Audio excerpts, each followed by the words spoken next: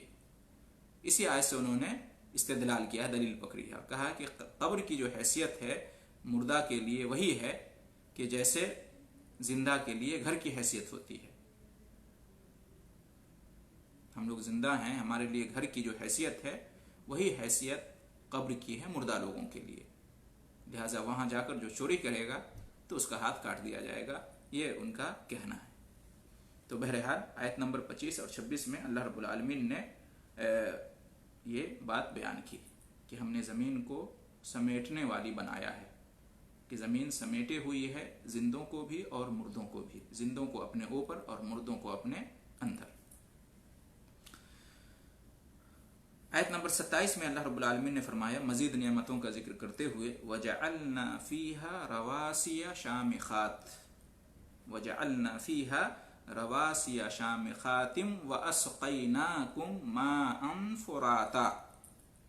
ترجمہ اس کا یہ ہے کہ اور ہم نے اس میں یعنی زمین میں بڑے اونچے پہاڑ بنائے ہیں، وَجَعَلْنَا فِيهَا رَوَاسِيَ شَامِخَاتٍ، اور ہم نے بنائے ہیں اس زمین میں بڑے اونچے پہاڑ، وَأَسْقَيْنَاكُمْ مَاءً فُرَاتًا، اور ہم نے تمہیں میٹھا پانی پلایا ہے، ہم نے تمہیں سیراب کیا ہے میٹھے پانی سے، تمہارے پینے کے لیے میٹھے پانی کا انتظام کیا ہے، وَأَسْقَيْنَاكُمْ مَاءً فُرَاتًا وَجَعَلْنَا فِيهَا، وہ مطلب اور، جعلنا ہم نے بنایا ہے، فِيهَا اس میں، فی مطلب میں، ہا ضمیر جو ہے اس وہ لوٹ رہی ہے کس کی طرف، زمین کی طرف، جو آیت نمبر 25 میں ہے، ہم نے اس میں بنایا یعنی زمین میں بنایا ہے، کیا بنایا ہے، رواسیہ شامخاتن، بڑے اونچے پہاڑ۔ رواسی جو ہے، رواسیہ یہ جمع ہے کس کی، راسیتن کی، راسیہ کی جمع ہے رواسی، جس کا معنی ہوتا ہے کہ ثابت اور جمے ہوئے پہاڑ، جمے ہوئے اور ثابت اپنی جگہ بالکل مقرر ثابت کھڑے ہوئے پہاڑ، گڑے ہوئے پہاڑ۔ شامخات یہ جمع ہے شامخہ کی، مراد اس سے بلند و بالا اور عظیم، بڑے، عالی شان، عظیم الشان، رواسیہ شامخاتن یعنی بڑے اونچے پہاڑ۔ وَأَسْقَيْنَاكُمْ، وہ مطلب اور، اسقینا ہم نے پلایا ہے، وَأَسْقَيْنَا اسقى يسقي اور ہم نے پلایا ہے، سیراب کیا ہے، کم تم کو، تم لوگوں کو، ماءً پانی، فراتا میٹھا پانی، ماءً فراتا میٹھا پانی، اور ہم نے تم کو میٹھا پانی پلایا ہے۔ آیت نمبر 27 میں اللہ رب العالمین نے یہ فرمایا کہ ہم نے زمین پر بڑے اونچے پہاڑ کھونٹے کے مانند گاڑ دیے ہیں تاکہ اس میں کوئی حرکت پیدا نہ ہو زمین کے اندر، اور تم اپنی زندگی آسانی کے ساتھ زمین پر گزار سکو، بسر کر سکو،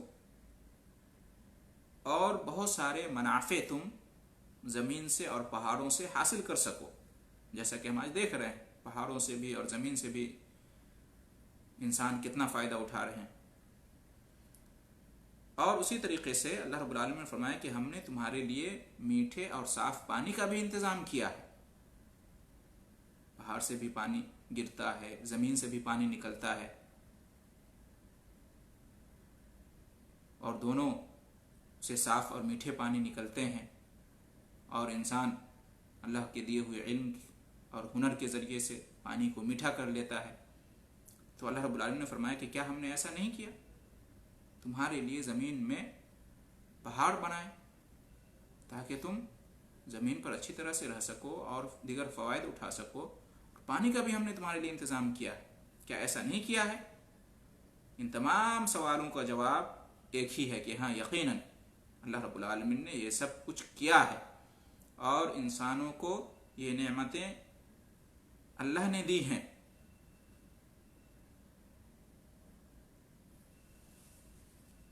تو پھر اے لوگو،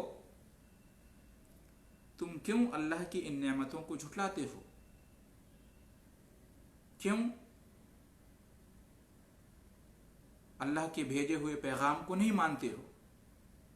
اس کے رسول اور اس کی کتاب پر ایمان نہیں لاتے ہو؟ آگے اللہ رب العالمین نے فرمایا آیت نمبر 28 میں، وَيْلٌ يَوْمَئِذٍ لِلْمُكَذِّبِينَ، خرابی، بربادی، ہلاکت اور جہنم کی وادی ہے ان لوگوں کے لیے جو جھٹلانے والے ہیں، جو ان چیزوں کو جھٹلاتے ہیں، اللہ کی نعمتوں پر اس کا شکر ادا نہیں کرتے ہیں، بلکہ اللہ ہے اس کو بھی بہت سارے انسان جھٹلا دیتے ہیں، اس کو نہیں مانتے ہیں کہ اللہ موجود ہے اور اللہ سب کا رب ہے، معبود برحق ہے، اسی نے کائنات بنائی اور انسانوں کو پیدا کیا اور ساری نعمتوں سے نوازا. اس کو نہیں مانتے ہیں. بہت سارے لوگ منکر ہیں، ملحد ہیں، اور اللہ نے جو پیغام بھیجا اپنے رسولوں کے ذریعے سے اس کو نہیں مانتے ہیں، رسالت کا انکار کرتے ہیں، ایمان نہیں لاتے ہیں رسولوں پر، اور جو آسمانی کتابیں نازل فرمائی ہدایت کے لیے ان کو بھی نہیں مانتے ہیں. تو ایسے تمام جھٹلانے والے لوگوں کے لیے جو اللہ کی وحدانیت کو جھٹلاتے ہیں، رسالت کو جھٹلاتے ہیں، آخرت کو جھٹلاتے ہیں، ان سب کے لیے کیا ہے؟ ہلاکت و بربادی ہوگی قیامت کے دن. آیت نمبر 29 میں فرمایا اللہ رب العالمین نے، انطلقوا الی ما کنتم بہ تکذبون، ان سے کہا جائے گا، کن سے کہا جائے گا؟ جہنمیوں سے. قیامت کے دن جہنمیوں سے کہا جائے گا، ان جھٹلانے والوں سے، مجرمین سے، جو اللہ تعالیٰ کی قدرت کا، رسول کی رسالت کا اور کتاب ہدایت کا انکار کرتے تھے، آخرت کا، جنت جہنم کا، جزا و سزا کا، حساب کتاب کا انکار کیا کرتے تھے. ان کا ٹھکانہ قیامت کے دن جہنم ہے. تو ان جہنمیوں سے کہا جائے گا، انطلقوا الی ما کنتم بہ تکذبون، چلو اس کی طرف جسے تم جھٹلایا کرتے تھے، یعنی چلو اس جہنم کی طرف، جاؤ اس جہنم کی طرف جس کو تم دنیا میں جھٹلایا کرتے تھے، جس پر تمہارا ایمان نہیں تھا، تم آخرت کو مانتے ہی نہیں تھے، جنت جہنم پر تمہارا ایمان ہی نہیں تھا. تو آج جاؤ اسی جہنم کی طرف، دیکھ لو اپنی آنکھوں سے، مزہ چکھ لو اس جہنم کا جس کو تم مانتے ہی نہیں تھے. تو انطلقوا، چلو، جاؤ، بڑھو. انطلق ینطلق مطلب ہوتا ہے چلنا. تو انطلقوا، انطلق کی جمع ہے انطلقوا، امر کا صیغہ ہے، چلو. الی، طرف، کس طرف؟ ما کنتم بہ تکذبون، جس کو تم جھٹلایا کرتے تھے. ما جو یا جس کے معنی میں ہوتا ہے، موصول ہے. کنتم بہ، تم تھے اس کو، تکذبون، جھٹلاتے، تم ان کو جھٹلاتے تھے. تکذبون، کذب یکذب، تکذیب اس سے پہلے کئی بار آ چکا، جھٹلانے کے معنی میں ہوتا ہے. تو جس جہنم کو تم جھٹلایا کرتے تھے اس جہنم کی طرف چلو.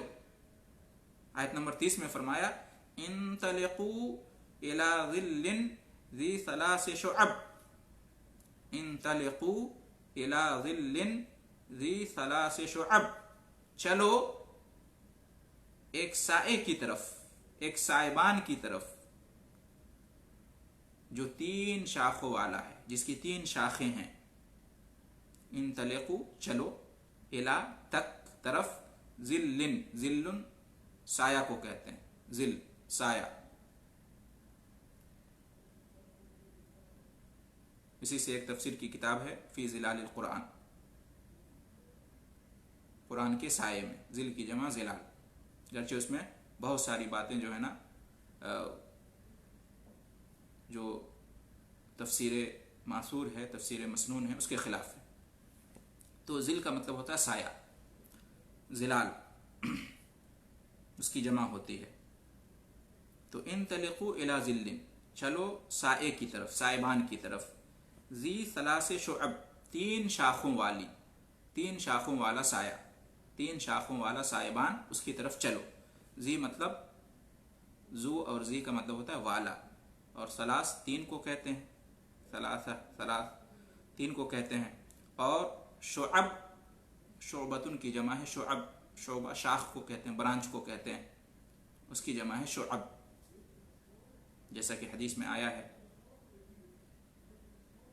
کہ الایمان بضع و60 شعبہ،